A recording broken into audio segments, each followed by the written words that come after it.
আসসালামু আলাইকুম রহমতুল্লাহ। আশা করি সবাই খুব ভালো আছেন। আলহামদুলিল্লাহ আমি খুব ভালো আছি। আজকে আর একটা গুরুত্বপূর্ণ বিষয় নিয়ে চলে আসলাম। বিষয়টা হচ্ছে আমরা সাধারণত যখন কবুতরের মশা কামড়ায় বা পক্স হয় তখন আমরা বিভিন্ন রকম মনে করেন যে সমস্যার সম্মুখীন হই। আর অনেক সময় দেখা যায় যে আমাদের ভুল চিকিৎসার কারণে আমাদের কবুতরের বাচ্চাগুলো মারা যায়। আর আমরা হাতে থাকা মনে করেন যে বেশ কিছু উপকরণ আছে, সেগুলো দিয়ে আমরা চাইলে হচ্ছে কবুতরের পক্সের সমাধান করতে পারি। তো আমি কিভাবে মনে করেন যে ছোটোখাটো যে নর্মালি যে হালকা পাতলা যদি পক্স মানে দুই একটা যদি গুটি ওঠে বা মশা কামড়ানোর কারণে যদি পক্স হয়, সেক্ষেত্রে আমি কি দিয়ে সমাধান করি সেটাই আমি আপনাদেরকে দেখানোর চেষ্টা করব। আর ভিডিওটি ভালো লাগলে অবশ্যই লাইক কমেন্ট শেয়ার করবেন। তো আগে চলুন, আমি কবুতর বাচ্চা দুটো ভিডিও থেকে বাইরে নিয়ে আসছি। মাশাআল্লাহ, এই দেখেন কবুতরের বাচ্চা দুইটা, মাত্র 2 দিন গোলব্দি নাই। তো 2 দিনের ব্যবধানে দেখেন মশা কামড়া দিছে।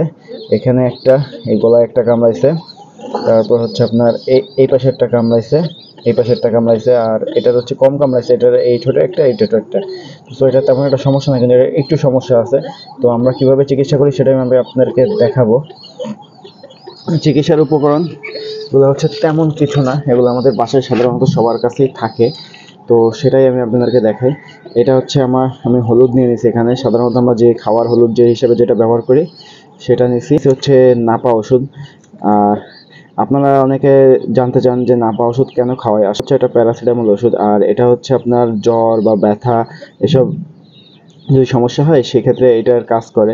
তো যখন কবুতরের পক্স হয়, যখন মশা ওকে কামড়ায়, তখন সেই ক্ষেত্রে কিন্তু ওর মনে করেন যে জায়গাগুলো ব্যথা হয়। আর সেই ক্ষেত্রে অনেক সময় কি আমরা কি ভুল কাজ করি, দেখা যাচ্ছে চিকিৎসা দেওয়া হয়, মনে করেন যে আপনার মলম লাগাই দেয় বা হচ্ছে হলুদ লাগাই দেয় বা যাই লাগাই দেয় না কেন, তখন আমরা কি করি, তখন মনে করেন যে আমরা হচ্ছে বুঝতে পারি না।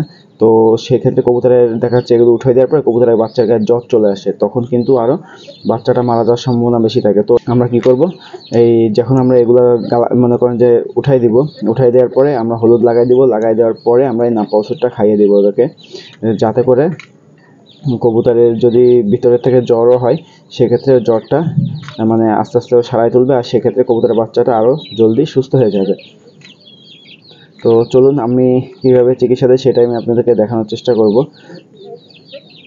সর্বপ্রথম আমরা যেটা করব সেটা হচ্ছে আপনার এইভাবে সুন্দর করে যে পক্স যেখানে হয়েছে, মানে যেখানে হচ্ছে আপনার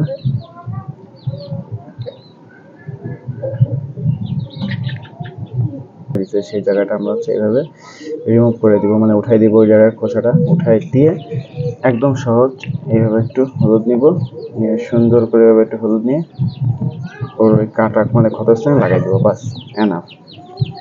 আর পরবর্তীতে ওষুধ দিব আমরা যেভাবে, সেটা হচ্ছে এই যে নাপা যে ওষুধটা, এটা আমরা হচ্ছে যেহেতু বাচ্চা কবুতর সেহেতু মনে করেন যে 6 বা 8 ভাগ করব। 6 বা 8 ভাগ করে আমরা ওকে 1 ভাগ খাইয়ে দিব।